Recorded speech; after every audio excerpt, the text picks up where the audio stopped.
আমার দৃষ্টিভঙ্গিতে সরকারি বাসে মহিলাদের বিনামূল্যে যাতায়াতের সুবিধা একটা ভালো উদ্যোগ হলেও এর কিছু সীমাবদ্ধতা রয়েছে।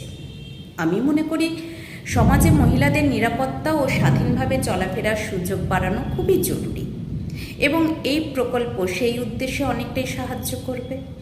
বহু কর্মজীবী মহিলা, ছাত্রী ও নিম্নবিত্ত পরিবারের নারীরা এর মাধ্যমে আর্থিকভাবে উপকৃত হবে। তবে আমার মতে এই সুবিধা শুধুমাত্র লিঙ্গের ভিত্তিতে দেওয়া পুরোপুরি ন্যায্য নয়, কারণ উচ্চবিত্ত পরিবারের মহিলারাও এই সুবিধা পাচ্ছেন, যদিও তাদের হয়তো এই ছাড়ের বিশেষ প্রয়োজন নেই। অন্যদিকে অনেক গরিব পরিবারের ছেলে, ছাত্র বা বেকার যুবক প্রতিদিন কষ্ট করে বাস ভাড়া দিয়ে যাতায়াত করছে। তাদের আর্থিক সমস্যাকেও সমান গুরুত্ব দেওয়া উচিত।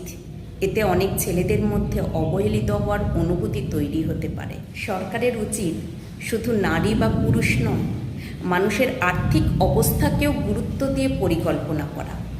যদি দরিদ্র ছাত্রছাত্রী, বেকার যুবক বা নিম্নবিত্ত পরিবারের মানুষদের জন্য বিশেষ ছাড় দেওয়া হতো, তাহলে সমাজে আরও বেশি সমতা বজায় থাকত। তাই আমার মতে মহিলাদের সুবিধা দেওয়া অবশ্যই ভালো উদ্যোগ, কিন্তু সেটিকে আরও ভারসাম্যপূর্ণ ও সকলের জন্য ন্যায্য করে তোলা বেশি প্রয়োজন।